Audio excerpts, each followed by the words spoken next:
بسم الله الرحمن الرحيم والصلاة والسلام على رسول الله ثم أما بعد. ده الجزء الثاني من الريفيجن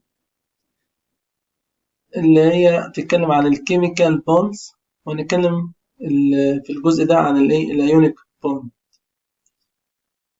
الايونيك بوند بكل اختصار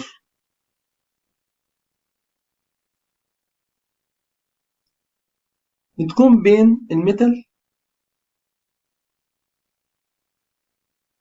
والنون ميتال.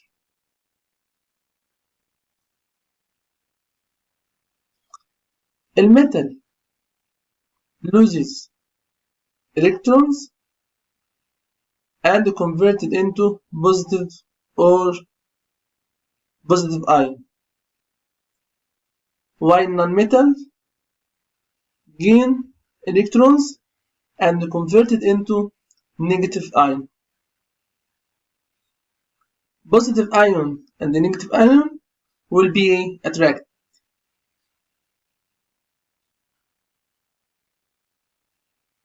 This attracted is called ionic bond. ده بكل بساطة. يبقى حضرتك الكيميكال بونز تتكون عن طريق الميتال والنون ميتال. الميتال loses one electron or two electrons or three electrons and converted into positive ion, while non-metal gain one electron or two electrons or three electrons and converted into negative ion. Positive and negative ion will be attracted and formed ionic bond. This example, sodium and chlorine. Sodium contain 11 electron. لما تعملوا configuration يبقى level number 1 2 electrons, level number 2 8 1 2 3 4 5 7 8. level number 3 اللي هو outermost energy contain 1 electrons وده اللي يهمنا. طب الكلورين contain 17 electrons 1 2 بعد كده level number 2 8 level number 3 7 برضه ده اللي يهمني 7 electrons.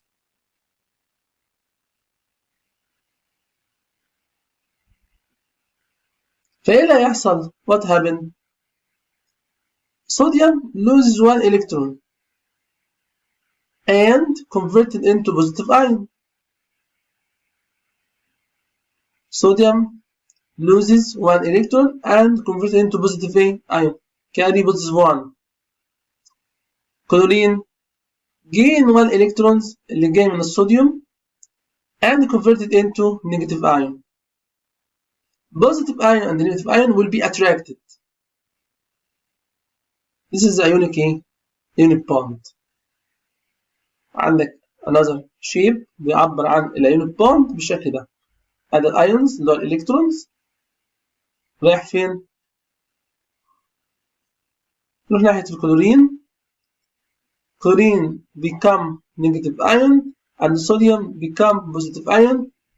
Both of them attracted to another. This is the ionic bond. وده الشيب بتاع مين؟ صوديوم كلورايد. صوديوم كلورايد.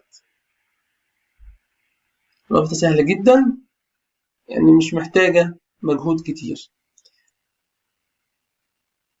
تعال نمثلها بقى بشكل من المعادلات، وكل ده understanding، يعني ما تحفظش حاجات من الحاجات دي، كل دي understanding.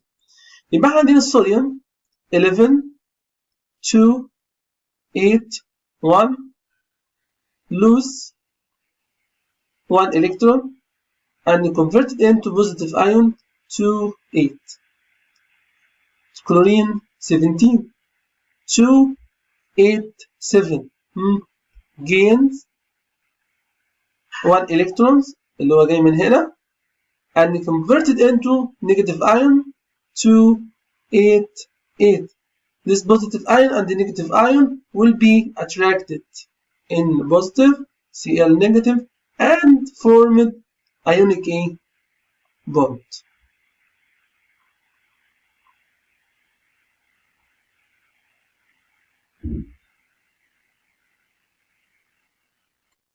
خد مثال تاني MgO. Mg contain 11 electron and oxygen contain 8 electron.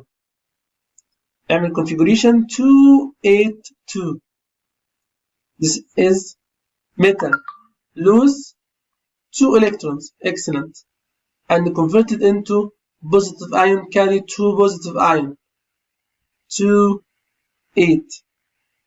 Oxygen 8. 2, 6. This is non-metal. Gains 2 electrons. And convert it into negative ion. Carry 2 negative ion. 2, 8. The positive ion and the negative ion will be attract and convert and formed ionic bond.